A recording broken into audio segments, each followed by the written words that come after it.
செல்லும் ஒரே நாள் நல்லது. ஆகாமிய கூடாரங்களில் வாசமாய் இருப்பதை பார்க்கிலும் என் தேவனுடைய ஆலயத்தின் வாசற்படியில் காத்திருப்பதையே தெரிந்து கொள்ளுவேன். என் தேவனுடைய ஆலயத்தின் வாசற்படியில் காத்திருப்பதையே தெரிந்து கொள்ளுவேன் என்று இங்கே சங்கீதக்காரன் சொல்லுகிறான். எனக்கு அன்பான தேவனுடைய பிள்ளைகளை, இன்றைக்கு பாருங்கள், அவர் என்ன, இந்த சங்கீதக்காரன் தாவீதை குறித்து நமக்கு தெரியும். அவர் ஒரு சாதாரணமான ஆள் கிடையாது. கர்த்தருக்கு ஸ்தோத்திரம். ஒரு மிகப்பெரிய அரசன், ராஜான்னு சொல்லலாம். இன்னும் சொல்ல போனால் சக்கரவர்த்தி என்று கூட நாம் சொல்லலாம். இந்த தாவீது, இந்த சங்கீதக்காரன், அவர் சொல்கிறார், அவருடைய அனுபவம், அவருடைய எதிர்பார்ப்பு என்ன சொல்கிறார்னா, கர்த்தருக்கு ஸ்தோத்திரம், ஆகாமிய கூடாரங்களில் வாசமாக இருப்பதை பார்க்கிலும். ஆகாமிய கூடாரம், அது என்னங்க ஆகாமிய கூடாரம் அப்படின்னா, இப்போ இருக்கிற இந்த காலத்தை ஒப்பிட்டு நான் சொல்லணும் அப்படின்னா, ஒரு 5 ஸ்டார் ஹோட்டல் அல்ல ஒரு பெரிய மாளிகை என்று சொல்லலாம். இவ்விதமாக ஆகாமிய கூடாரங்களாகிய பொழுதுபோக்கு ஸ்தலங்கள், ஷாப்பிங் மால், இப்படி இந்த மாதிரி பொழுதுபோக்கு ஸ்தலங்கள், உலகத்திலே சிற்றின்பங்களை கொடுக்கக்கூடிய பல இடங்களை நாம் அது சொல்லலாம். ஆக இவ்விதமாக ஆகாமிய கூடாரங்களாகிய பல இடங்களில் நாம் வாசமாக இருப்பதை பார்க்கிலும், அங்கே போய் பொழுதை கழிப்பதை பார்க்கிலும், இவர் என்ன சொல்கிறாரு, நான் சொல்கிறது திரும்ப நான் சொல்கிறேன், ஒரு ராஜா, பொதுவாக ராஜாக்கள்லாம் என்ன செய்வாங்க அப்படின்னா, கேளிக்கைகளே நேரத்தை செலவிடுவார்கள். அரசாங்க காரியங்கள், நாட்டினுடைய காரியங்கள், இதெல்லாம் பிளானிங், இதெல்லாம் போக மீதம் இருக்கிற நேரத்தை கேளிக்கையில் டான்ஸ் பார்க்குறது, அது மாதிரி மது அருது, இப்படி தான் அவங்க எல்லாம் என்ஜாய் செலவு பண்ணுவாங்க. ஆனால் அப்படிப்பட்ட அந்த ராஜாவாக இருக்கிற அந்த தாவீது என்ன செய்கிறார் அப்படின்னா, இதெல்லாம் எனக்கு பெரிய விஷயமே இல்லை, கேளிக்கை என்பது பெரிய விஷயம் இல்லை, ஆகாமியம் என்பது, கூடாரம் என்பது எனக்கு பெரிய விஷயமே இல்லை, லக்ஸூரியஸ் லைஃப், உயர்ந்த அந்த சிறப்பான அந்த சிற்றின்பங்களை கொடுக்கக்கூடிய காரியங்கள் எனக்கு பெரிதல்ல, ஆனால் நான் ஒன்றை தெரிந்து கொள்ளுகிறேன் என்று சொல்லி அவர் என்னத்தை சூஸ் பண்ணுறார், எதை தெரிந்து கொள்ளுகிறார் என்று நாம் அந்த வசனத்தின் கடைசி பகுதியில் தேவனுடைய ஆலயத்தின் புல்பிட்லையா, ஸ்டேஜ்லையா, முன் வரிசையிலையா, பின் வரிசையிலையா, அவர் என்ன சொல்கிறாரு, வாசற்படியிலே, அட்லீஸ்ட் தேவனுடைய ஆலயத்தின் வாசற்படியிலே இருந்தால் கூட இந்த ஆகாமிய கூடாரங்களை எல்லாம் பார்க்கிலும் அது சிறந்தது என்று சொல்லுகிறார். அப்படியே நான் அருமையான தேவனுடைய பிள்ளைகளே, இந்த ஆலயம் என்பது எவ்வளவு சிறப்பானது, எவ்வளவு முக்கியத்துவம் வாய்ந்தது, எவ்வளவு ஆசீர்வாதம் நிறைந்தது என்பதை இங்கே நாம் பார்க்க முடிகிறது. நீங்கள் பாருங்கள், சாதாரணமாக தேவனுடைய ஆலயத்தை, தேவனுடைய ஆராதனையை, தேவனுடைய சபையை நாம் புறக்கணித்து விடுகிறோம். ஏதாவது ஒரு சின்ன காரியம் ஆராதனை புறக்கணிச்சுட்டு நம்ம வேறு ஏதோ செய்கிறோம் தேவனுடைய பிள்ளையில. அதனால் சில நன்மைகள் நமக்கு கிடைக்கிறது உண்மைதான். ஆனால் அந்த நன்மையை பார்க்கிலும் பல மடங்கு அதிகமான நன்மைகளை தேவனுடைய ஆலயத்தில் தேவன் வைத்திருக்கிறார். ஆமென், அல்லேலூயா. ஆலயத்தின் சம்பூர்ணத்தினாலே அவர்களை திருப்தி ஆக்குவாராம். ஆலயத்தின் சம்பூர்ணத்தில், அப்போ ஆலயத்திலே சம்பூர்ணம் இருக்கிறது. சம்பூர்ணம் என்று சொன்னால் பக்கத்து வீட்டு பாட்டி இல்லை, ஆசீர்வாதத்தின் உச்சம், பூரணம், பரிபூரணம், அதுக்கு மேலே சம்பூர்ணம். அப்போ அந்த ஆசீர்வாதத்தின் உச்சமானது, சமாதானத்தின் உச்சம், நன்மைகளின் உச்சம், இந்த மாதிரி கிடைக்கிற ஆசீர்வாதங்களாகி காரியங்களில் மிகைப்படுத்த ஒரு காரியமாக, மேலான நிலையில் உள்ள ஒரு காரியமாக இருக்கிறது. அதுதான் வேதம் சொல்லுகிறது, சம்பூர்ணம் இந்த ஆலயத்தில் இருக்கிறது. ஆமென், கர்த்தருக்கு ஸ்தோத்திரம். அதை எடுத்துக்கொள்ளுகிறது நம்ம கையில் தாங்க இருக்கிறது. கர்த்தருக்கு ஸ்தோத்திரம். எப்பவுமே தேவன் தம்முடைய ஆசீர்வாதங்களை ஏற்கனவே வைத்துட்டான்னு சொல்லிட்டார். எல்லாம் முடிந்தது என்று சிலுவையிலே சொன்னார். இயேசு கிறிஸ்து நமக்காக சிலுவையில் அடிக்கப்பட்டு ஜீவனை கொடுத்தது நிமித்தமாக நாம் மீட்புக்குரிய எல்லா வேலைகளையும் தேவன் முடித்து விட்டார். ஆமென். அதனால தான் சொன்னார் எல்லாம் முடிந்தது. அப்போ இனி செய்ய வேண்டியது ஒன்றுமே இல்லை, எல்லாவற்றையும் செய்து முடித்திருக்கிறார். அதுக்கு ஒரு உதாரணம் உங்களுக்கு சொல்கிறேன். ஏற்கனவே நம்ம அது குறித்து செய்தியாகவே பார்த்துருக்கிறோம். இல்லை, ஒரு உதாரணத்தை நம்ம ஆகாருடைய சரித்திரத்தை, ஆகாருடைய வாழ்க்கையை நாம் பார்க்கும் பொழுது, ஆகார் தன் கணவனாலே கைவிடப்பட்டவள், கையில் குழந்தை, வனாந்தரம். ஆபிரகாம் அனுப்பும்போது கொஞ்சம் அப்பமும் ஒரு துருத்தியில் தண்ணீரையும் கொடுத்து சில பொருள் பணம் பைசா கொடுத்துருப்பான்னு நான் நினைக்கிறேன். செட்டில்மெண்ட்டு, நம்ம இப்போ இருக்க சொன்ன போல் செட்டில்மெண்ட் பண்ணி நீ அனுப்பி விட்றாரு. அப்பா நீ போய் நீ எப்படியாவது பொழைச்சிக்கோ போன்னு சொல்லி அனுப்பி விட்டுட்டார். ஆனால் அருமையானவர்களே, இந்த ஆகார் தன் கையில் இருந்த அப்பம், சாப்பாடு, தண்ணீரும் தீரும் வரைக்கும் வேதம் சொல்லுகிறது வனாந்தரத்திலே அங்கும் இங்கும் அலைந்து திரிந்து கொண்டு இருந்தாள். எங்கே போகிறதுன்னு தெரியாமல் அலசடிப்பட்டு கொண்டிருந்தாள், அலைந்து திரிந்து கொண்டிருந்தாள்.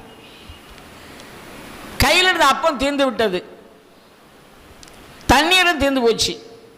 இப்போ வறட்சி, தாகம் எடுக்குது. அம்மா தண்ணி வேணும்னு கேட்குறான் பையன், தண்ணி இல்லை. எங்கே பார்த்தா தேடி பார்த்தா கிடைக்கல. அவர் முடிவுக்கு வந்துட்டா, இனி பிழை போவது இல்லை, மறிக்க போகிறோம், என் பிள்ளை சாகிறதை நான் பார்க்க முடியாது என்று ஒரு இடத்துல பிள்ளையை கிடத்தி விட்டு கொஞ்சம் தூரம் போய் உட்கார்ந்து அவர் அழுது கொண்டிருந்தார். எதுவும் சொல்லுகிறது, கர்த்தர் பிள்ளையின் சத்தத்தை கேட்டார். அப்போ ஆகாருடைய கண்கள் திறக்கப்பட்டது.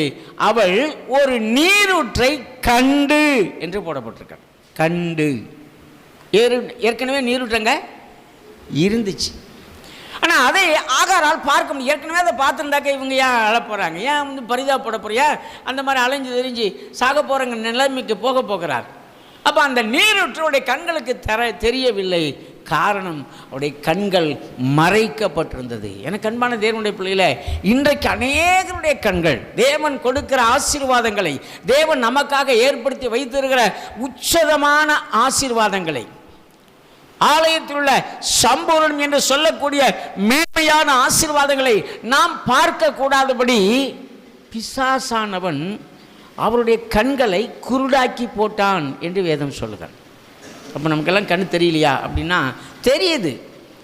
இந்த கண்களால் அதை நாம் பார்க்க முடியாது, மாம்ச கண்களால் அதை பார்க்க முடியாது. நம்ம மாம்ச கண்களால் பார்த்தோம்னு சொன்னால் வறட்சி, போராட்டம், எதிர்ப்பு, பிரச்சனை, நோய், நஷ்டம், இதுதான் தெரியும், பாடுகள் இதுதான் தெரியும். அப்போ நம்முடைய கண்களை ஆண்டவர் திறக்கணும். வேதம் சொல்லுகிறது கண்களை திறந்தரணும். சங்கீதக்காரர் அழகாக ஒரு ஜெபத்தை வைக்குவார்.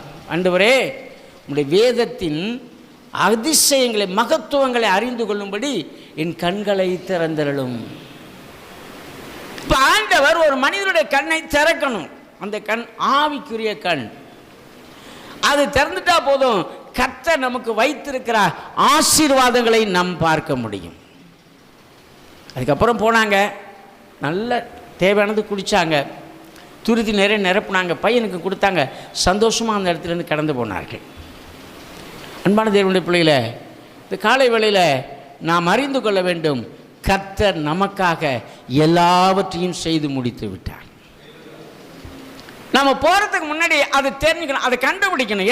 எங்கே எனக்காக வைத்திருக்கிற அந்த ஆசீர்வாதம், எனக்காக வைத்திருக்கிற அந்த சுகம், எனக்காக வைத்திருக்கிற அந்த விடுதலை, எனக்காக தேவன் வைத்திருக்கிற அந்த நன்மை எங்கே இருக்கிறது என்பதை நாம் கண்டுபிடிக்க வேண்டும். அப்படி கண்டுபிடிக்கணும்னா வேதத்தை வாசிக்கணும். இல்லையா?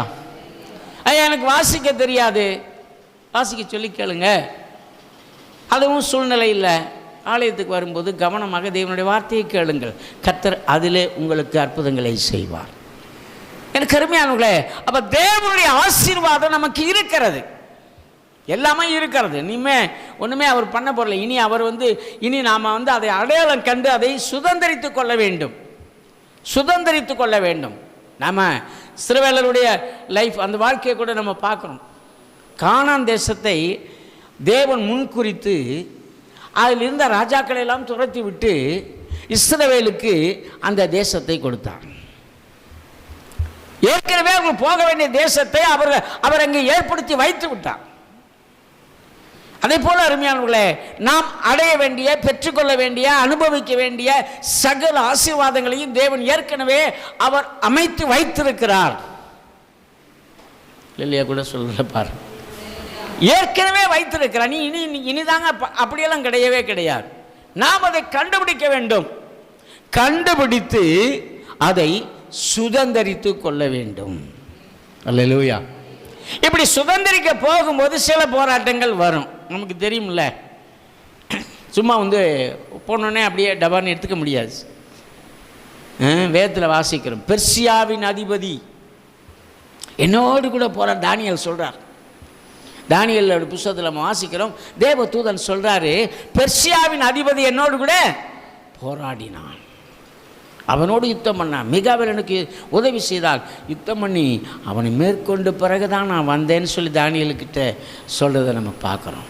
அவள் தானியேலுக்கு அந்த ஆசீர்வாதம், தானியேலுக்கு தேவனுடைய வார்த்தை, தானியேலுக்கு தேவனுடைய அந்த வெளிப்பாடு வருவதற்கு முன்னதாக இடையிலே இருக்கிற பெர்சியாவின் அதிபதியாகிய பிசாசானவன் போராட ஆரம்பித்ததை போல இன்றைக்கும் தேவன் நமக்கு வைத்திருக்கிற அந்த ஆசீர்வாதங்களை, அந்த நன்மைகளை, அந்த கிருபைகளை, அந்த மேலான உச்சிதமான காரியங்களை நாம் சுதந்திரித்து கொள்ளாதபடிக்கு சில போராட்டங்களை பிசாசு நமக்கு எதிராக கொண்டு வருகிறான். அவனை ஜெயிச்சுட்டு தான் என்ன செய்யணும், நாம் இந்த ஆசீர்வாதங்களை பெற்றுக்கொள்ள முடியும். ஆகவே தேவனுடைய பிள்ளைகளே, இந்த நாளில் கர்த்தர் நமக்காக ஆசீர்வாதங்களை வைத்திருக்கிறார், உன்னதமான ஆசீர்வாதங்கள். அதைத்தான் சொல்றார். அதைத்தான் தாவீது அந்த சங்கீதக்காரன் சொல்லுகிறான், தேவாலயத்தின் வாசற்படியே காத்திருப்பதையே நான் தெரிந்து கொண்டேன். இப்போ இவருடைய தெரிவு, இவருடைய தெரிந்து கொள்ளுதல் என்ன, அதுதான் நம்ம முக்கியமாக பார்க்க போகிறோம். கர்த்தருக்கு ஸ்தோத்திரம். எல்லாம் இருக்குது, அரண்மனை இருக்கிறது, ராஜ்யபாரம் இருக்கிறது, தேவைகளை சந்திக்க ஆட்கள் இருக்கிறது, வேலைக்கு ஆட்கள் இருக்கிறது, எல்லா ஆசீர்வாதங்களும் இருக்கிறது. ஆனால் அவைகளை எல்லாம் புறக்கணித்து விட்டு அங்கே தாவீது தெரிந்து கொள்ளுகிற காரியம் என்ன என்று பார்க்க முடியாது. எனக்கு அன்பான தேவனுடைய பிள்ளைகளே, தேவனுடைய ஆலயத்தின் வாசற்படி. அது மட்டும் இல்லை, அங்கே அவர் என்ன செய்கிறாராம், காத்திருப்பதையே தெரிந்து கொள்ளுகிறேன். காத்திருப்பதை, வெயிட்டிங் ஃபார் ஹிம். இன்றைக்கு அருமையானவர்களே, ஹரிபரியான ஒரு லைஃப், ரொம்ப வேகமாக போயிட்டுருக்கிற வாழ்க்கை. யாராவது மெதுவாக போகிறாங்களா? நம்ம பிள்ளைகள்கிட்ட 2 வீலரை கொடுத்தா கூட நம்ம பிள்ளைகள் மெதுவாக போகிறதில்ல. எடுத்த உடனே 50, 60 இப்படி தான் போகணும்னு நினைக்கிறோம். நம்ம பஸ் ஸ்டாண்டில் போய் பஸ்ஸுக்காக வெயிட் பண்ணோன்னா, பஸ் பிடிக்கும்போது கூட வேகமாக போகிற பஸ்ஸு பாருங்கள், 1 to 1 அப்படி தான் ஏறுறோம். மற்றதெல்லாம் ஸ்லோவாக போக வேண்டாம். அப்போ சாதாரணமான ஒரு பிரயாணத்திலேயே நாம் வேகமாக, ஏன்னா உலகமே ரொம்ப ஃபாஸ்ட்டாக போயிட்டே இருக்குது, ஃபாஸ்ட்டாக போகிற உலகம். இந்த வேகமாய் போகிற உலகத்தில் காத்திருப்பது என்பது மிக கடினம். ஆமென். ஆனாலும் சில வேளைகளில் நாம் காத்திருக்கிறோம். என்னென்னத்துக்கெல்லாம் காத்திருக்கோம் நமக்கு தெரியும். கர்த்தருக்கு ஸ்தோத்திரம். நம்ம வாழ்க்கையில் சில உலக பிரகாரமான காரியங்களை நாம் பெற்றுக்கொள்வதற்காக காத்திருக்கிறோம். சில நேரங்கள் சில மனிதர்களுக்காக காத்திருக்கிறோம். சில நேரங்களில் சில சூழ்நிலைகளுக்காக நாம் காத்திருக்கிறோம். ஆமாம். ஆனால் ஆண்டவர் சொல்கிறாரு இங்கே, இந்த சங்கீதக்காரன் சொல்கிறார், நானும் காத்திருக்கிறேன். எதற்காக என்று சொன்னால் தேவனுக்காக. அல்லேலூயா.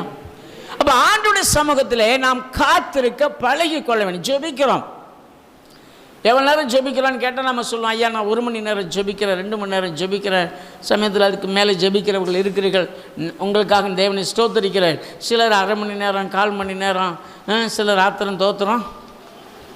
ஆமீன், இருக்கட்டும், கர்த்தருக்கு ஸ்தோத்திரம். ஆனால் ஜெபிக்கிறது நல்லது. ஆனால் ஜெபிப்பதை பார்க்கிலும் தேவனுக்காக காத்திருப்பது மிகவும் நல்லது. அல்லேலூயா. காத்திருக்கணும். ஜெபிக்கிறோம், ஜெபம் பண்ணிட்டு நம்ம என்ன செய்வோம், காத்திருக்கணும். எதையும் கர்த்தருக்கு ஸ்தோத்திரம். ஒரு பொருளை வாங்க போகிறோன்னு சொன்னால், பொருளை வாங்க போய் பொருளை சொல்லிவிட்டு அந்த சீட்டை கொடுத்துருவோம். அந்த மெனுவை கொடுத்துருவோம், அந்த அந்த ப்ரிஸ்கிரிப்ஷனை கொடுத்துருவோம்.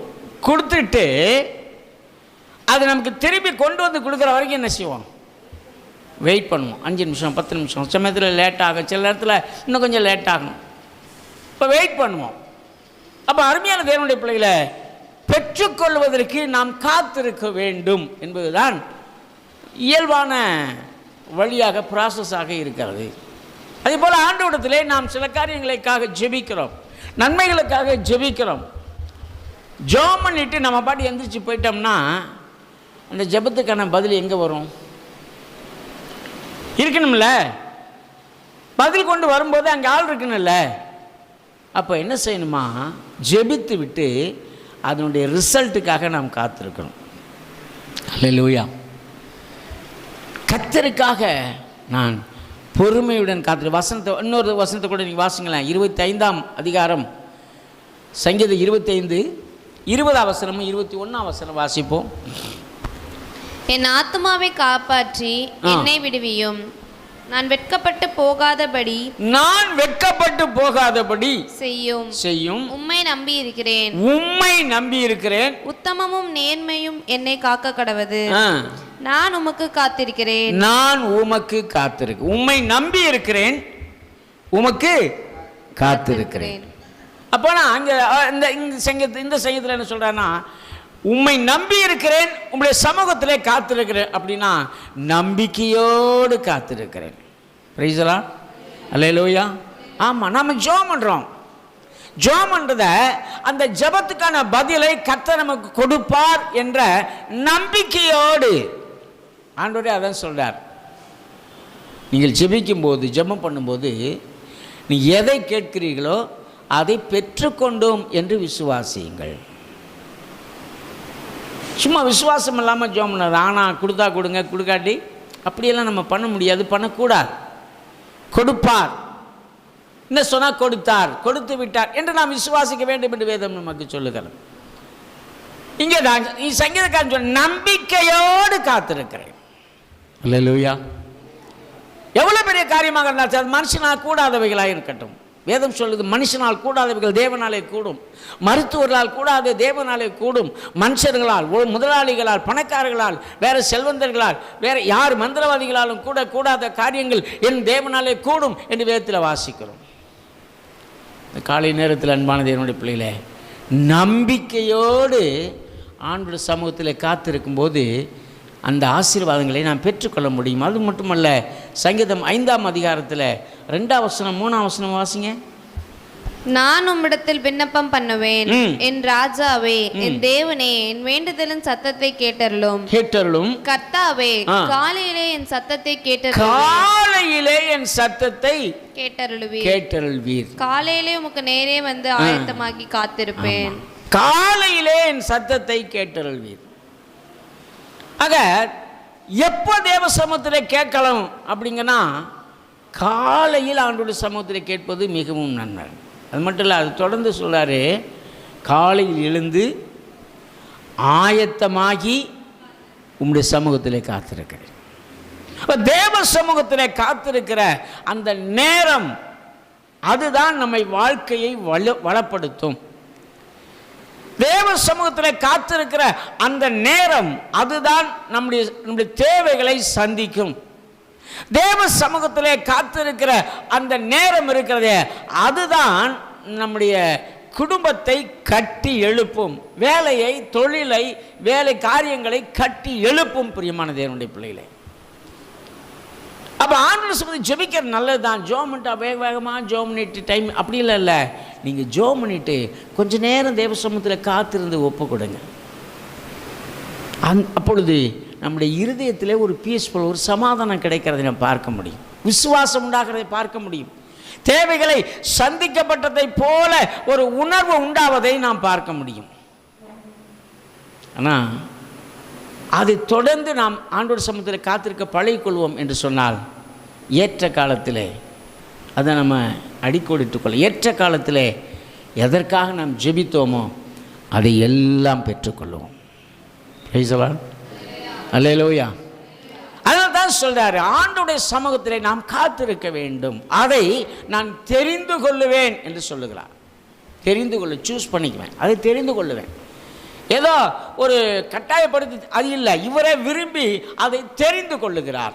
இன்றைக்கும் பிரியமான கர்த்தருடைய பிள்ளையில நாம் தேவ சமூகத்திலே காத்திருக்கதை நம்முடைய வாழ்க்கையிலே ஒரு முக்கியமான பகுதியாக நாம் எடுத்துக்கொள்ள வேண்டும். எதுக்கோ காத்திருக்கங்க, ஆண்டவருடைய சமூகத்தில் காத்திருப்பது மிகவும் நல்லது. இப்போ எத்தனை பேருக்கு அனுபவம் இருக்குன்னு எனக்கு தெரியாது. ஆனால் ஆவியானவர் இந்த அனுபவத்தை நமக்கு கொடுக்க விரும்புகிறார். தேவ சமூகத்தில் காத்திருக்கிற ஒரு அனுபவத்தை கொடுக்க விரும்புகிறார். அப்படி காத்திருந்தா என்னங்க கிடைக்கும் எனக்கு அப்படின்னா, அதுக்கு ஒரு வசனம் இருக்குது. வாசிங்க. கர்த்தருக்கு ஸ்தோத்திரம். சங்கீத புஸ்தகம் 37ஆம் அதிகாரம் 9ஆம் வசனமும் 34ஆம் வசனமும். பொல்லாதவர்கள் அறுப்புண்டு போவார்கள், கர்த்தருக்கு காத்திருக்கிறவர்களோ பூமியை சுதந்தரித்துக் கொள்வார்கள். பூமியை சுதந்தரித்துக் கொள்ளுவார்கள். அல்லேலூயா. 34ஆம் வசனம். அவருடைய வழியை கைக்கொள், அப்பொழுது நீ பூமியை சுதந்தரித்து கொள்வதற்கு அவர் உன்னை உயர்த்துவார். அல்லேலூயா. அன்பானவர்களே, இங்கே கர்த்தருக்கு நாம் காத்திருக்கும் போது, அவருடைய சமூகத்திலே நாம் காத்திருக்கும் போது இந்த பூமியை நாம் சுதந்தரித்து கொள்ள முடியும். அல்லேலூயா. ஆமாம், பூமியை சுதந்தரித்துக் கொள்வோம் என்றால் என்ன அப்படின்னா, பூமிக்குரிய ஆசீர்வாதங்களை சுதந்திரித்துக் கொள்ள முடியும். ஆமாம், 2 வகையான ஆசீர்வாதங்கள் இருக்கிறது. ஒன்று வானத்துக்குரிய ஆசீர்வாதம், இன்னொன்று பூமிக்குரிய ஆசீர்வாதம். இந்த பூமியில் நாம் வாழ்கிற வரைக்கும் நம்முடைய தேவைகள் இருக்குது பார்த்தீங்களா, அடிப்படை தேவைகள். கண்டிப்பாக கர்த்தர் அதை நமக்கு தருவார். அல்லேலூயா. ஒன்றிலும் நாம் குறைபட்டு போவது இல்லை. எப்பொழுது தேவனுடைய சமூகத்திலே காத்திருக்கும் போது. கர்த்தர் நாமத்துக்கு ஸ்தோத்திரம். பூமியை சுதந்திரித்துக் கொள்வார்கள். பூமியை சுதந்திரித்துக் கொள்ளும்படிக்கு அவர் உங்களை உயர்த்துவார், உங்களை நடத்துவார், உங்களை அதற்கு அந்த இடத்திற்கு நேராக உங்களை கொண்டு போவார். அப்போ ரெண்டாவது, அப்படி சமூகத்தில் காத்திருக்கும்போது இன்னொரு காரியம் என்ன கிடைக்கும்னா, 40ஆவது அதிகாரம் சங்கீதம் 40:1-3 வசனங்கள். கர்த்தருக்காக பொறுமையுடன் காத்திருந்தேன், அவர் என்னிடமாய் சாய்ந்து என் கூப்பிடுதலை கேட்டார். பயங்கரமான குழியிலும் உளையான சேற்றிலும் இருந்து என்னை தூக்கி எடுத்து என் கால்களை கன்மலையின் மேல் நிறுத்தினார். ஆமென். அல்லேலூயா. அல்லேலூயா. ஆமா, அன்பான தேவனுடைய பிள்ளைகளே, நான் கர்த்தருக்காக பொறுமையுடன் காத்திருந்தேன். பொறுமையுடன், இது கொஞ்சம் பொறுமை வேணும், காத்திருக்க கொஞ்சம் பொறுமை வேணும். அப்போ தான் ஏதாவது ஒரு பிரச்சனைகள் வரும், எப்போ தான் அப்படி சோதனை வரும், எப்போ தான் அது காத்திருக்க முடியாதபடி பல டென்ஷனான காரியங்கள் வரும். ஆனால் அதனால தான் இங்கே சொல்கிறாரு, கர்த்தருக்காக பொறுமையுடன் காத்திருந்தேன். அல்லேலூயா. 34 வசனத்தில் அது சொல்லியிருக்கு. வாசிங்க மறுபடியும் அந்த வசனத்தை. காத்திருந்தேன், அவர் என்னிடமாய் சாய்ந்து என் கூப்பிடுதலை கேட்டார். 34. நீ கர்த்தருக்கு காத்திருந்து அவருடைய வழியை கைக்கொள், அப்பொழுது நீ பூமியை சுதந்தரித்துக் கொள்வதற்கு அவர் உன்னை உயர்த்துவார். இங்க 40ஆம் அதிகாரத்தில் அதான் பார்க்கிறோம், அவர் என்னிடமாய் சாய்ந்து. சங்கீதம் 40:1-3 வசனங்கள் வாசிங்க. கர்த்தருக்காக பொறுமையுடன் காத்திருந்தேன், அவர் என்னிடமாய் சாய்ந்து என் கூப்பிடுதலை கேட்டார். பயங்கரமான குழியில நான் இருந்தேன். உளையான சேற்றிலும் இருந்து என்னை தூக்கி எடுத்தார். ஒரு அலையில சொல்லுமா, பிரைஸ் தி லார்ட். நம்முடைய முக்கால வாழ்க்கை, ஆண்டவர் நம்மை சந்திப்பதற்கு முன்னதாக ஒரு பயங்கரமான குழி, உளையான சேறு. அப்படி சேற்றுக்குள் வாழ்ந்த ஒரு வாழ்க்கையில் இருந்த நம்மை தேவன் தூக்கி எடுத்தார். ஆமென். தூக்கி எடுத்து ஒரு லெவலில் வைக்கலைங்க. லெவலில் அது மட்டமான ஒரு இடத்துல வைக்கல. அதை பார்க்கல இன்னொன்று செய்கிறாரு. என்னன்னு கேட்டால், கண்மலையின் மேல் என் கால்களை நிறுத்தினார். அல்லேலூயா. அப்போ உளையான சேற்றிலே கிடந்த நம்ம ஒரு தாழ்வான இடங்களில் உளையான சேற்றிலே மற்ற சமூகத்தினாலே புறக்கணிக்கப்பட்ட ஒரு நிலையிலே இருந்த நம்மை தேவன் எடுத்து தூக்கி கன்மலையின் மேல் உயர்ந்த ஒரு ஸ்தானத்திலே கொண்டு போய் நம்மை நிறுத்துகிறார். அன்பான தேவனுடைய பிள்ளைகளே, யாரெல்லாம் இன்றைக்கி இயேசுகிட்ட வந்துட்டீங்களோ அவங்க எல்லாரையுமே கர்த்தர் ஒரு எல்லாரை போல வைக்கக்கூட இல்லை, அவர்களை விட மேலானவராக வைக்க போகிறார். Praise the Lord. அல்லேலூயா. ஆமாம், அதை தான் சொல்கிறார். எப்போ நீ தேவ சமூகத்திலே காத்திருக்கும் போது. இன்றைக்கு காத்திருத்தலை நம்முடைய பழக்கமாக கொள்ள வேண்டியது அவசியமாக இருக்கிறது. கர்த்தருடைய நாமத்துக்கு மகிமை உண்டாகட்டும். நீதிமொழிகள் 13:12 வாசிங்க.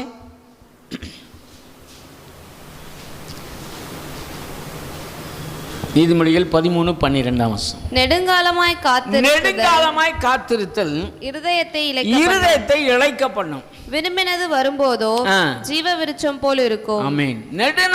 நெடுங்காலமாய் காத்திரு. சில நேரங்களில் ரொம்ப நாளா வெயிட் பண்ணிக்கிட்டே இருப்போம். கொஞ்சம் பொறுமை தான் வேணும். நான் சொல்கிறேன், எல்லாரையும் நெடுநாளாக காத்திருக்கிறதுக்கு ஆண்டவர் விட மாட்டார். அவர் அதில் 2 கேட்டகரியாக பிரிக்கிறார். ஒன்று, கேட்கிற காரியம் என்ன என்று பார்க்கிறார். இன்னொன்று, கேட்கிற மனுஷனுக்குரிய விசுவாசத்தின் அளவு என்ன அப்படின்னு பார்க்குறார். கர்த்தருக்கு ஸ்தோத்திரம். சிம்பிளான காரியத்தை ஒருத்தர் கேட்டால் உடனே கொடுத்துறாரு, என்னப்பா எடுத்துகிட்டு போ அப்படின்னு சொல்லிடுறார். பெரிய காரியங்கள், கொஞ்சம் மேலான காரியங்கள், அந்த மாதிரி காரியத்தை கேட்கும்போது கொஞ்சம் வெயிட் பண்ண வைக்கிறார். Price the Lord. ஏன் அப்படின்னா, அது அவர் கொடுக்கறது ஒரு பெரிய விஷயம் இல்லை, அதை பெற்றுக்கொண்டால் நாம் என்ன ஆவோன்னு பார்க்குறார். கொடுத்துட்டா இவன் வீணாக போயிடுவானோ. சிலருக்கு சிலதை கையாள தெரியாது, எல்லாரும் எல்லாத்தையும் கையாள முடியாது. அவன் திறமை இருக்கிறது, அவருடைய அந்த திறமைக்கு தக்கதாகத்தான் ஆசீர்வாதங்களை பெற்றுக்கொள்ள முடியும்.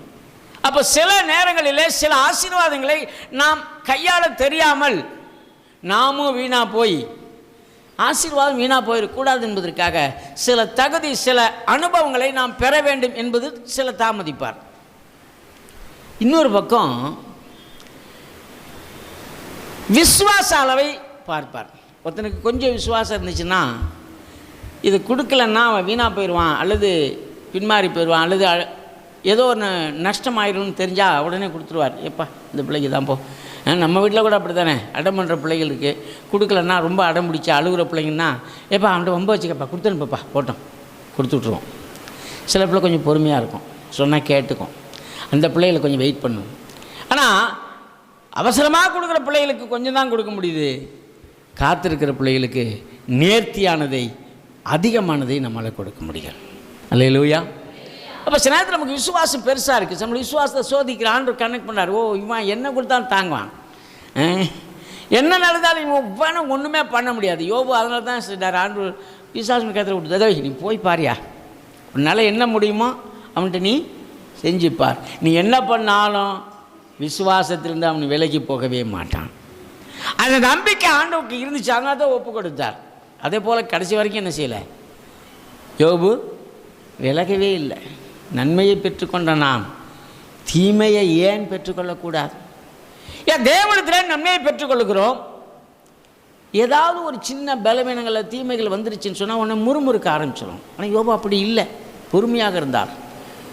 பொறுமையாக இருந்ததுனால இழந்தவைகளை ரெட்டிப்பாக பெற்றுக்கொண்டார். Price the Lord.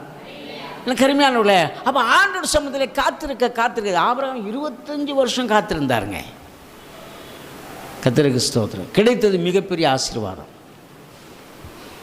அன்பான தேவனுடைய பிள்ளைகளே, ஆகவே உங்களுடைய வாழ்க்கையிலே நீங்கள் காத்திருக்கிற காலம் அதிகமாகும் போது சோர்ந்து போகாதிருங்கள். அதுதான் இங்கே சொல்ல, நீண்ட காலம் நெடுநாள் காத்திருத்தல் இருதயத்தை இளைக்க பண்ணும். ஆமாம், சோர்ந்து போயிடுவோம். சாரால் சோர்ந்து போயிட்டாங்க. எத்தனை வருஷங்க காத்திருக்கிறது?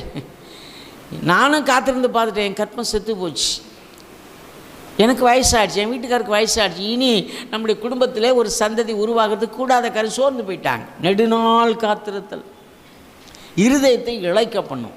ஆனால் விரும்பினது வரும்போதோ, நான் கேட்டது நமக்கு கிடைக்குது பாருங்க, அப்போது அது எப்படி இருக்குமா? ஜீவ விருட்சம் போல இருக்கும். Praise the Lord. அதனால அருமையானவர்களே, நீண்ட நாள் காத்திருந்து பெற்றுக்கொள்கிற ஆசீர்வாதத்திற்கு அளவே கிடையாது.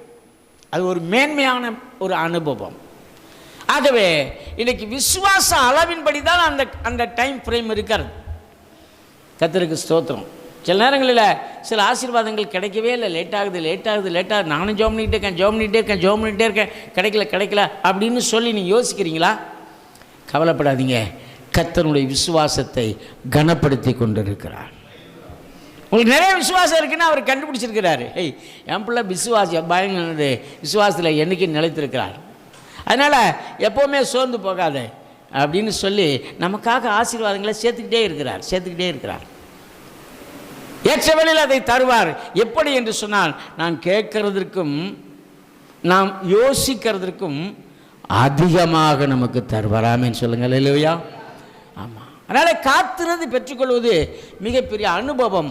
அதனால் நமக்கு மிகுந்த சமாதானம் இருக்கிறது, ஆசீர்வாதம் இருக்கிறது. இப்போ ஒரு கேள்வி, சரிங்க, எல்லாம் சந்தோஷம், எதற்காக நாம் காத்திருக்க வேண்டும்? நிறைய காத்திருக்கிறோம்ல, உலகத்துக்காய் காத்திருக்கிறோம், நண்பர்களுக்காய் காத்திருக்கிறோம், பேருந்துக்காய் காத்திருக்கிறோம், வாகனங்களுக்காய் காத்திருக்கிறோம், குடும்பத்துக்கு பிரச்சனைகள், சில காரியங்கள் நன்மைகளுக்காய் காத்திருக்கிறோம், எல்லாத்துக்காக நம்ம காத்திருந்துட்டோம். ஆனால் வேதம் என்ன சொல்லுகிறது?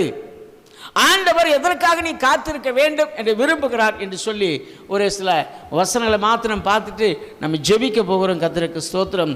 ஆதியாகமத்தின் புஸ்தகத்தில் 49ஆம் அதிகாரம் 18வது வசனம். 49:18. கர்த்தாவே, உம்முடைய ரட்சிப்புக்கு காத்திருக்கிறேன். உம்முடைய ரட்சிப்புக்கு காத்திருக்கிறேன்.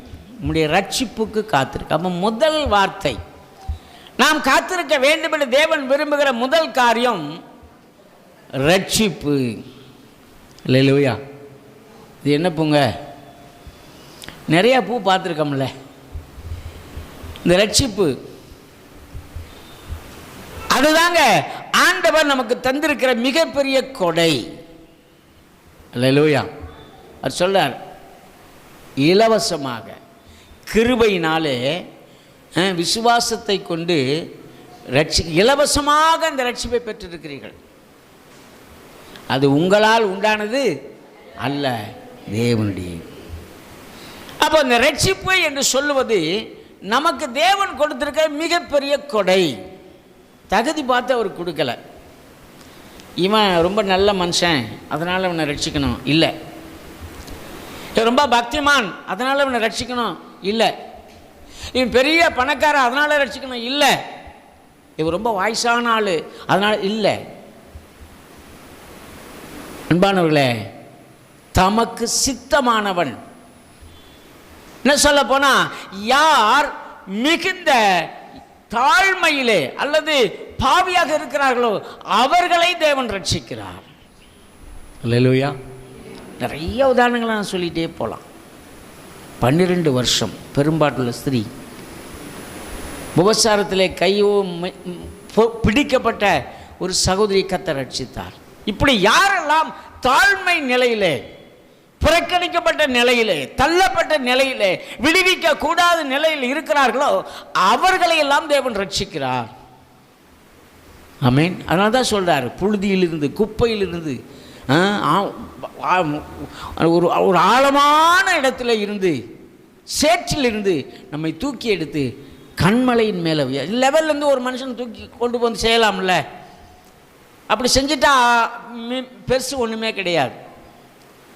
ஆண்டவருக்கு தேவை ஒரு நிலையில் இருக்க. யாராலும் முடியாது, அவனை தூக்கி எடுக்க ஒருத்தனாலும் முடியாது அப்படின்னு சொன்னால் அவனை தேவன் தெரிந்து கொள்ளுகிறார். இன்றைக்கி நீங்களும் நானும் ஒரு நாளிலே உளையான சேற்றில் கிடந்தபோது, புறக்கணிக்கப்பட்ட நிலையில் இருந்தபோது தேவன் நம்மை தூக்கி எடுத்து கண்மலையின் மேல் உயர்த்துகிற தேவனாக இருக்கிறார். ஆமென். அல்லேலூயா. அதுதான் ரட்சிப்பு. இலவசமாய் கொடுக்கப்படுகிறது. இதுக்காக நம்ம என்னையா விளைக்கிறேன் கொடுத்தா இல்லை, ஒன்றுமே நம்ம கொடுக்கல. இயேசு இலவசமாக நம்மை ரட்சித்தார். அல்லேலூயா. வார்த்தையினாலே நம்மை ரட்சித்தார். தம் ரத்தம் கொண்டு கழுவி நம்மை சுத்திகரித்தார். யாரெல்லாம் இந்த இயேசு மேலே நம்பிக்கை வைக்கிறார்களோ அவர்களை எல்லாம் தேவன் ரட்சிக்கிறார். ரட்சிக்கிறார் ரட்சிக்கிறார் என்று சொன்னால், இந்த ரட்சிப்பு என்று வார்த்தைக்கு இன்னொரு வார்த்தை மீட்பு, ரெடீம், மீட்டுக்கொள்ளுதல். பாவத்திலிருந்து மீட்டுக்கொண்டார், பிரச்சனையிலிருந்து மீட்டுக்கொண்டார், உளையான சேற்றிலிருந்து நம்மை மீட்டுக்கொண்டார், நாம் போராடி கொண்டிருந்த அந்த போராட்டங்களிலிருந்து நம்மை மீட்டுக்கொண்டார், கைவிடப்பட்ட நிலையிலிருந்து நம்மை மீட்டுக்கொண்டார். எதெல்லாம் நமக்கு பாதகமான சூழ்நிலையாக இருக்கிறதோ அந்த மாதிரி சூழ்நிலையில் எல்லாவற்றிலும் இருந்து இயேசு நம்மை மீட்டுக்கொண்டார். அதுக்கு பேர் தான் ரட்சிக்கும். ஆமாம், ரட்சிக்கப்பட்ட நாம் கவனிங்க, இந்த ரட்சிப்பை காத்து கொள்ள வேண்டியது அவசியம். அல்லேலூயா.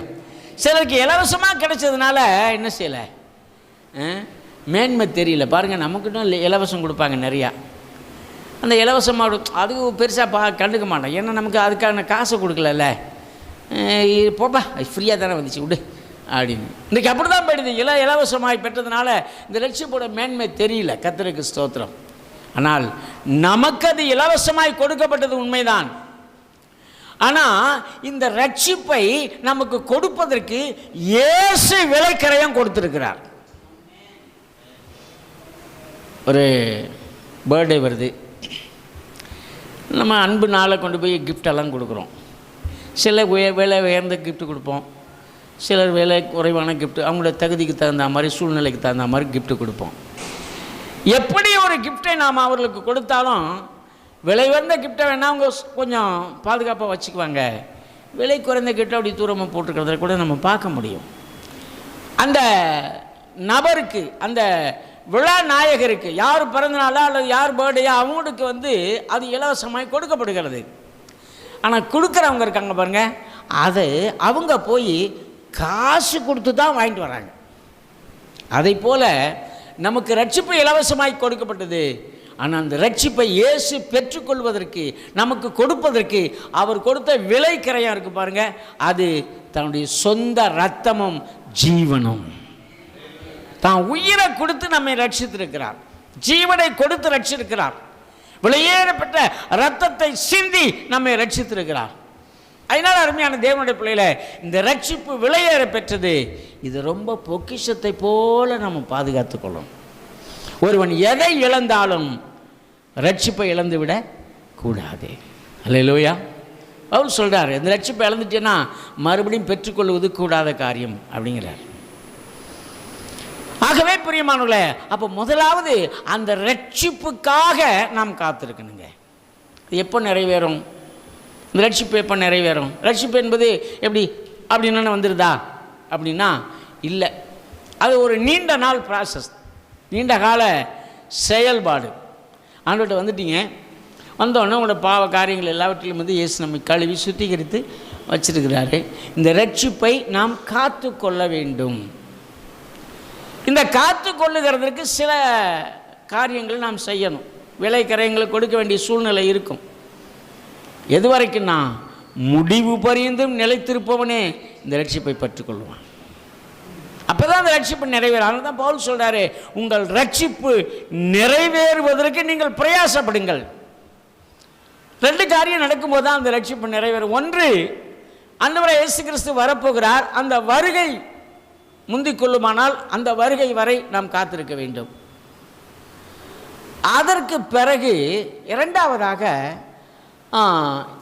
நம்முடைய மரண வரைந்தும் நாம் என்ன செய்யணுமா? காத்திருக்க. இந்த ரெண்டு விஷயங்கள் வரைக்கும் நம்ம காத்திருக்கும் போது தான் இந்த ரட்சிப்பு நிறைவேறும். எனக்கு அன்பான தேவனுடைய பிள்ளைகளே, ஆக இந்த இலவசமாய் பெற்றுக்கொண்டிருக்கிற ரட்சிப்பை நாம் நிறைவேறுவதற்கு காத்திருந்து அதற்காக பிரயாசப்பட்டு இந்த ரட்சிப்பை நிறைவேற்றிக் கொள்வதற்கு நாம் செயல்பட வேண்டும் என்று தேவன் விரும்புகிறார். அப்போ முதலாவது நான் காத்திருக்க வேண்டியது ரட்சிப்புக்காக. ஆமென். கர்த்தருடைய நாமத்துக்கு ஸ்தோத்திரம். இரண்டாவதாக நீங்கள் வாசிங்க சங்கீத புஸ்தகம் 33ஆம் அதிகாரம் 18-19 வசனங்கள்.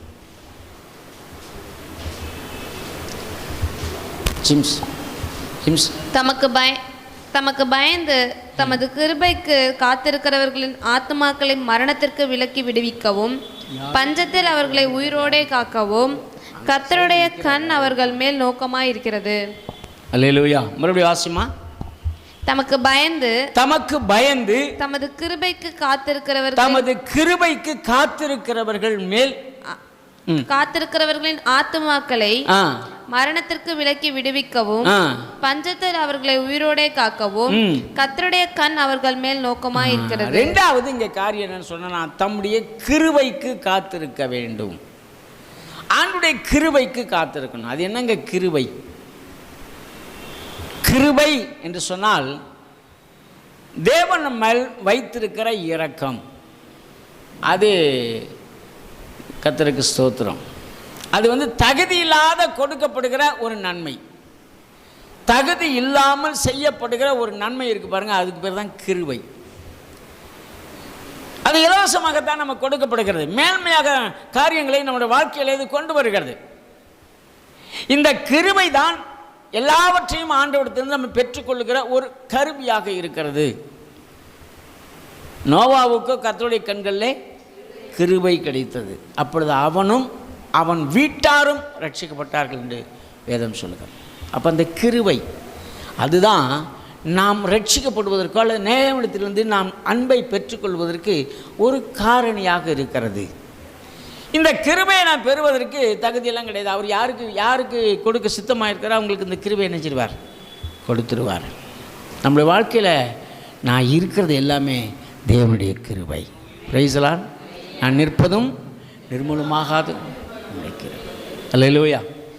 அந்த கிருபை இல்லைன்னா நம்மளால் இதுவரைக்கும் நிற்க முடியாது.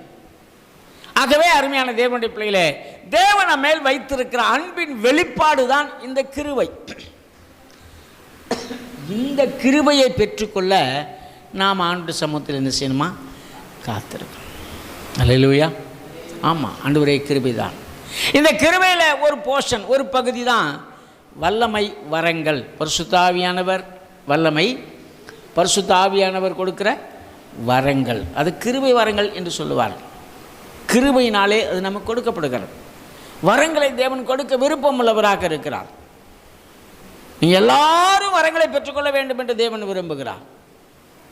இதுக்கு எந்த கிரயமோ விலைக்கிரயமோ கொடுக்க வேண்டியதில்லை. இலவசமாக தேவன் இந்த வரங்களை கொடுக்க. ஆனால் அந்த வரத்தினுடைய மேன்மை ரொம்ப பெரிய காரியம். அல்லேலூயா. இந்த வரங்களினாலே அழிந்து போகிற ஒரு ஆத்துமாவை நாம் மீட்டுக்கொள்ள முடியும். அந்த வரங்களினாலே அழிந்து போகிற ஒரு மனிதனை சுகத்துக்குள்ளாக கொண்டு வர முடியும். சுகமாக்கு வல்லமை உங்கள்கிட்ட இருந்துச்சுன்னு சொன்னால் வியாதியஸ்தலை சுகத்துக்குள்ளே கொண்டு வரலாம். அவன் அழிவில் இருந்து அவனை மீட்டுக்கொள்ள முடியும். அப்போ அந்த கிருபையினாலே நம்ம கிடைக்கிற நன்மை இருக்கு பாருங்க, அது விலையேற பெற்றது. அந்த கிருபையோ இலவசமானது. அந்த இலவசமான கிருபையை பெற நாம் என்ன செய்யணுமா? தேவ சமூகத்தில் காத்திருக்க வேண்டும்.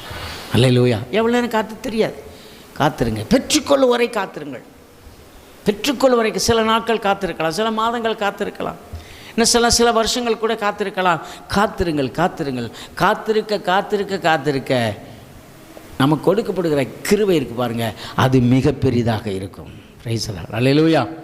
சரி, ஆகவே அருமையான தேவனுடைய பிள்ளை, இரண்டாவது ஸ்தோத்திரம். சங்கீதம் 147 அதிகாரம் 11 வசனத்தை வாசிங்க. 147:11. 147:11. தமக்கு பயந்து தமது கிருபைக்கு காத்திருக்கிறவர்கள், தமக்கு பயந்து தம்முடைய கிருபைக்கு காத்திருக்கிறவர்களுக்கு கர்த்தர் பிரியமாய் இருக்கிறார். காத்திருக்கிறவர்கள் மேல கர்த்தர் பிரியமாக இருக்கிறார். பார்த்தீங்களா? தமக்கு பயந்து, அவருக்கு பயந்து அவருடைய கிருபைக்காக காத்திருக்கிற மேல ஆண்டவரே என்ன செய்தாரா? அல்லேலூயா. அவங்க ஆண்டவருக்கு ரொம்ப பிடிக்கும். பிரியமாக இருக்கிறான்னு அர்த்தம், அவங்கள ரொம்ப பிடிக்கும். இப்போ உங்களே என்ன ஆண்டவருக்கு ரொம்ப பிடிக்க வேண்டும் என்று சொன்னால் நாம் அந்த கிருபைக்காக காத்திருக்க வேண்டும். Praise the Lord. அல்லேலூயா. யோசித்து பாருங்களேன், மனுஷனுக்கு நாம் பிடிக்கணும்னா என்னென்ன செய்யணுமோ நம்ம எல்லாமே செய்கிறோம். நம்ம பார்க்குறவங்களுக்கு, நம்ம ஒருத்தர் பார்க்குறாங்கன்னா அவங்களுக்கு நம்ம பிடிக்கணும். அதாவது அவங்கள நம்ம பார்த்து நல்லா இருக்காருங்க அப்படி சொல்லணும். அதுக்காக என்னென்னவோ செய்கிறான், என்னென்னவோ பண்ணுறான். அதெல்லாம் ரொம்ப உள்ளே போனால் ரொம்ப கஷ்டம். நிறைய வழிகள்லாம் அதுக்கு இந்த உலகத்தில் இருக்கிறது. ஆனால் தேவனுக்கு பிடிக்கணும்னா என்னையா பண்ணணும்? என்னைக்கா நம்ம யோசித்துருக்கிறோமா? ஆண்டருக்கு என்ன பிடிக்கணுங்க, அதுக்கு நான் என்ன பண்ணணும் இப்போயா யோசித்துருக்கோமா? கர்த்தருக்கு ஸ்தோத்திரம்.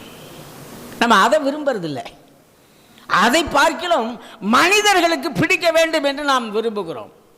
அதுக்காக என்னென்னமோ பண்ணுறோப்பா, கையை காலம் மாற்றாம. சரி, கர்த்தருக்கு ஸ்தோத்திரம். அன்பான தேவனுடைய பிள்ளைகளே,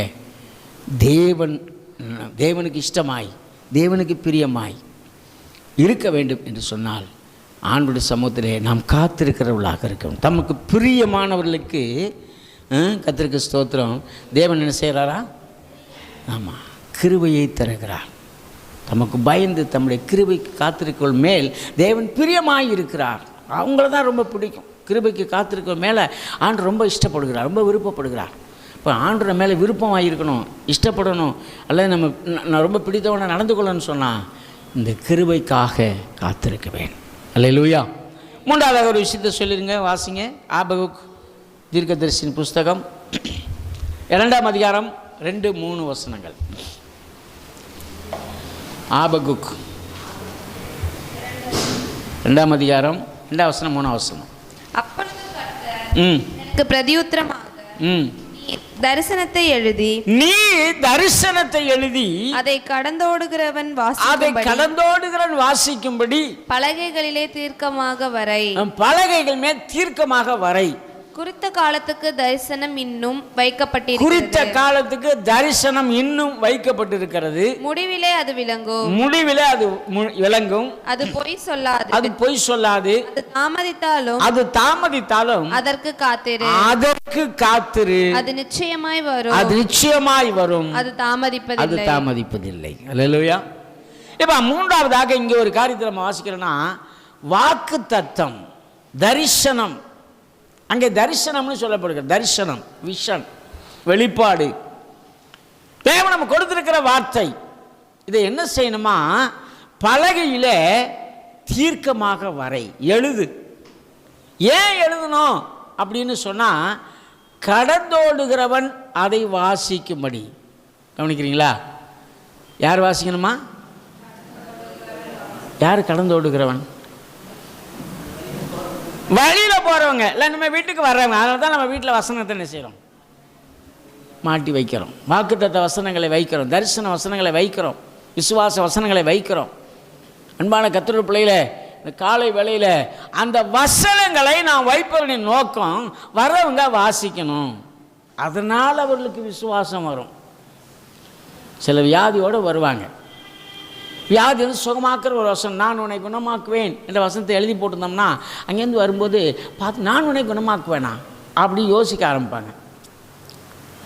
நீ பயப்படாத, நான் உன்னோடு இருக்கிறேன் அப்படின்னு ஒரு வசனம் போட்டிங்கன்னா, யாராவது ஒருத்தர் பயத்தோடு அல்லது ஏதோ ஒரு பிரச்சனையோடு வர்றவங்க அதை பார்த்து ஆறுதல் அடைவார்கள். இப்போ தேவனுடைய பிள்ளைகளை அது ஆண்டு சொல்கிறாரு, நீ அதை என்ன தீர்க்கமாக வரை, தீர்க்கமாக எழுது. வசனத்தை எழுதி கடந்தோடுகிறன் வாசிக்கும்படி அதை என்ன வைத்து வை. அல்லேலூயா. அது வாசிப்பாங்க. சரி, அடுத்து என்ன சொல்றாரு? இந்த வாசிமா, குறித்த காலத்துக்கு தரிசனம் இன்னும் குறித்த காலத்திற்காகத்தான் அந்த தரிசனம் வைக்கப்பட்டிருக்கிறது. ஏற்ற வேலை. எல்லா நேரத்திலும் எல்லா தரிசனம் நிறைவேறாது. யோசேப்புக்கு தரிசனம் வந்துச்சு இல்லையா? என்ன தரிசனம் வந்துச்சு? 12 அரிக்கட்டுகள் கட்டினாங்க. இந்த 12 அரிக்கட்டுகளும் ஒரு அரிக்கட்டு, இவன் கட்டின அரிக்கட்டுக்கு கீழே தாழ விழுந்து எல்லாம் கவுந்து கிடந்துச்சு. அப்படி ஒரு தரிசனம் வந்துச்சு. அதுக்கப்புறம் சூரியனும் சந்திரனும் பணிந்து கொண்டதாக தரிசனம் வந்துச்சு. இந்த தரிசனத்தெல்லாம் பார்த்து இவர்கள் ரொம்ப மேலே பொறாமை கொண்டு அவர்களை பகைத்தார்கள். ஆனால் அந்த தரிசனம் நிறைவேறுவதற்கு பல ஆண்டு காலமானது. இந்த தரிசனத்தை யோசேப்பு சொன்னது நிமித்தமாக யோசேப்பு எல்லாராலும் பகைக்கப்பட்டான். கவனிக்கணும், யாராவது ஒருத்தர் ஆண்டவருக்கு பிரியமாக இருந்தால் அவன் மேலே நிறைய பிரச்சனைகள் வரும். எல்லாரும் அவனை பகைக்க ஆரம்பிப்பாங்க. இவர் பெரியவரே, ஏதாவது ஒரு குறை சொல்ல ஆரம்பிப்பாங்க. தம்பி, ஆக நாம் என்ன செய்யணுமா? நான் கவனிக்கணும், நம்ம கொடுக்கப்படுகிற தரிசனம் நிறைவேறுவதற்கு சில காலங்கள் பிடிக்கும், ரொம்ப நாள் ஆகும். அதுதான் சொல்கிறாரு. ஆனால் கண்டிப்பாக நிறைவேறும். யோசேப்பு சொன்ன தரிசனம் கண்டிப்பாக நிறைவேறினது. 12 சகோதரர்களும் போய் அவங்கள்ட்ட தான் நின்னான். எனக்கு சாப்பாடு வேணுயா, ஆகாரம், எனக்கு தானியம் வேணும்னு சொல்லி நின்னான். அன்பான தேவனுடைய பிள்ளைகளே, அப்போ தரிசனம் என்பது குறித்த காலத்துக்காக வைக்கப்படும். உங்களுக்கும் எனக்கும் அநேக தரிசனங்கள் உண்டு, அநேக தீர்க்க தரிசனங்கள் உண்டு, அநேக வெளிப்பாடுகள் உண்டு, அநேக வாக்குத்தத்தங்கள் உண்டு. எதுவும் அர்த்தமில்லாமல் போகாது, எதுவும் நிறைவேறாமல் போகாது. கண்டிப்பாக அது தீர்க்க தரிசனமாக இருக்கட்டும், வாக்குத்தத்தமாக இருக்கட்டும், அது நிறைவேறும். எப்போ தெரியாது, ஏற்ற காலத்தில். அதற்காக தேவன் நியமித்திருக்கிற அந்த ஏற்ற காலத்தில் அந்த தீர்க்க தரிசன வார்த்தை நிறைவேறும், அந்த வெளிப்பாடு நிறைவேறும், கொடுக்கப்பட்ட தரிசனம் நிறைவேறும். ஆகவே அதற்காக நீ காத்திரு. அல்லேலூயா. இந்த வெளிப்பாடு தீர்க்கதரிசனம் வந்து என்னங்க தீர்க்கதரிசனம் வந்துச்சு, என்னங்க தரிசனம், அதெல்லாம் எனக்கு நடக்கலையே. சகோதரி தேவனுடைய பிள்ளைகளை நாம் கவனிக்க வேண்டும். அதற்காக பொறுமையுடன் காத்திருங்கள். கண்டிப்பாக வர தாமதிப்பதில்லை. ஒருவேளை தாமதித்தாலும் அதுக்காக என்ன செய், காத்திரு என்று சொல்லுகிறார். அப்போ பாருங்க, நாம் தேவன் நமக்கு சொல்லியிருக்கிற வார்த்தை நிறைவேற நாம் காத்திருக்க வேண்டும். கர்த்தருக்கு ஸ்தோத்திரம். சிலருக்கு உடனே நிறைவேறும், சிலருக்கு லேட்டாக நிறைவேறும். அதை பற்றியெல்லாம் நமக்கு பிரச்சனை இல்லை. நமக்கு தேவன் நிறைவேற்றுகிற வரை நாம் தேவ சமூகத்திலே காத்திருக்க வேண்டும். ஆமென். அப்போ தரிசனம் நிறைவேற காத்திருக்கணும். நான்காவதாக நீங்கள் மார்க் எழுதின சுவிசேஷம் 15ஆம் அதிகாரம் 13ஆம் வசனம் வாசிங்க. மார்க் 15:13. அவனை சிலுவையில் அறையும் என்று மறுபடியும் சத்தமிட்டு சொன்னார்கள். 15:13 சாரி 43 வாசமா 43 கனம் பொருந்திய ஆலோசனைக்காரனும் அரிமத்தியா ஊரானும் தேவனுடைய ராஜ்யம் வர காத்திருக்கிறவனுமாகிய யோசேப்பு என்ன பேர் கொண்ட ஒரு மனுஷன் இருந்தால் போதும். இப்ப இந்த யோசேப்பு என்ற மனுஷன் கனம் பொருந்தியவன், ஆனா தேவனுடைய ராஜ்யம் வர காத்திருக்கிறவன். தேவனுடைய ராஜ்யம், இன்றைக்கு அருமையானவர்களே, தேவனுடைய ராஜ்யம் வெளிப்படுவதற்கு நாம் காத்திருக்க வேண்டும். அப்போ தேவனுடைய ராஜ்யம் எங்கே இருக்குது? ஆண்டவரே ஜெபிக்க கற்றுக் கொடுக்கும்போது அந்த பரலோக அந்த ஜெபத்தை சொல்லிக் கொடுக்கும்போது சொல்லார், உங்களுடைய ராஜ்யம் வருவது. அப்போ தேவனுடைய ராஜ்யம் வரணும். எப்போ? இயேசு வரும்போது. பகிரங்கமாக இரண்டாம் வருகையில், பகிரங்க வருகையில் இயேசு வரும்போது இந்த ராஜ்யம் வரும். அந்த ராஜ்யத்திற்காக இந்த மனுஷன் காத்திருந்தான். இன்றைக்கு அருமையான தேவனுடைய பிள்ளைகளை, நீங்கள் நானும் அந்த பரலோக ராஜ்யத்திற்காக காத்திருக்க வேண்டும்.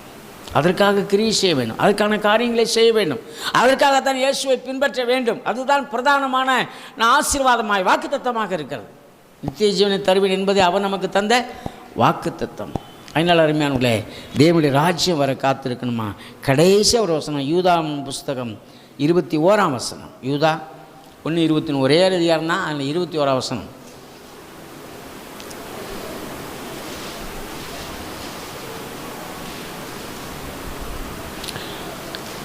யூதா 1:21 வெளிப்படுத்தின விசேஷத்துக்கு முந்தின புஸ்தகம் 21 ஒரே தேவனுடைய அன்பிலே உங்களை காத்துக்கொண்டு நித்திய ஜீவனுக்கு ஏதுவாக நம்முடைய கர்த்தராகிய இயேசு கிறிஸ்துவினுடைய இரக்கத்தை பெற நாம காத்திருக்கணும். கடைசியா இரக்கத்தை, தேவனுடைய இரக்கத்தை பெற்றுக்கொள்ள நம்முடைய சமூகத்தில் காத்திருக்கணும். அன்பானவர்களே, இன்றைக்கி தேவ சமூகத்தில் காத்திருக்க வேண்டும் என்று தேவன் விரும்புகிறார். காத்திருந்தால் என்ன ஆசீர்வாதம் கிடைக்குங்கிறத கர்த்தர் சொன்னார். எதற்காக காத்திருக்க வேண்டும் என்று சொன்னார். இன்றைக்கி நாம் எல்லாம் தேவ சமூகத்தில் ஒப்பு கொடுப்போமா? அவருடைய இரக்கத்தை பெற. முதலாவது ரட்சிப்பை பெறுவதற்கு நாம் காத்திருக்கணும். இரண்டாவது கிருபையை பெற்றுக்கொள்ள காத்திருக்கணும். மூன்றாவது தரிசனம் நிறைவேற காத்திருக்கணும். நான்காவது தேவனுடைய ராஜ்யம் வர காத்திருக்கணும். ஐந்தாவது அவருடைய இரக்கத்தை பெற்றுக்கொள்ள காத்திருக்கணும். இந்த 5 விதமான காரியங்களிலே காத்திருந்து நாம் பெற்றுக்கொண்டு தேவனுடைய ஆசீர்வாதத்தை நாம் சுதந்திரித்துக் கொள்வோம். கர்த்தர் நம்மை ஆசீர்வதிப்பார். ஜெபிப்போம். நல்ல பிதாவே, நாளுக்காக நன்றி. இந்த காலை வேளைக்காக ஸ்தோத்திரிக்கிறோம். தகப்பனே, இது நாள் எங்களுக்கு ஆசீர்வாதமாய் மாறட்டும். உங்களை பிரசன்னம் எங்களுக்குள்ளாய் கடந்து வரும்படி நாங்கள் ஜெபிக்கிறோம். விசேஷமாய் ஆண்டவரே, உங்களுடைய சமூகத்திலே காத்திருக்கிறதுனால் உண்டாகிற ஆசீர்வாதங்களை எங்களுக்கு போதித்திருக்கிறேன். எதற்காக காத்திருக்க வேண்டும் என்று எங்களுக்கு சொல்லிக் கொடுத்திருக்கிறீர். அந்த காரியங்களுக்காய் காத்திருந்து உம்முடைய ஆசீர்வாதத்தை பெற்றுக்கொள்ள கர்த்தர் உதவி செய்யும். நாங்கள் எதற்காக காத்திருக்கிறோம்? ஆண்டவரே ஸ்தோத்திரம். ஆகாபிய கூடாரங்களில் வாசமாக இருப்பதை விட தேவனுடைய ஆலயத்தின் வாசற்படியில் காத்திருப்பதை நான் தெரிந்து கொள்கிறேன் என்று சங்கீதக்காரன் சொல்லுகிற வண்ணம்மா நம்முடைய சமூகத்தில் காத்திருக்கிற அந்த உன்னத அனுபவத்தை பெற்றுக்கொண்டு நமக்கு சாட்சியாய் வாழ கிருபை செய்யும். எல்லா ஆசீர்வாதத்தின் நிரப் இயேசுவின் நாமத்தினால் ஜெபிக்கிறோம் நல்ல பிதாவே, ஆமென்.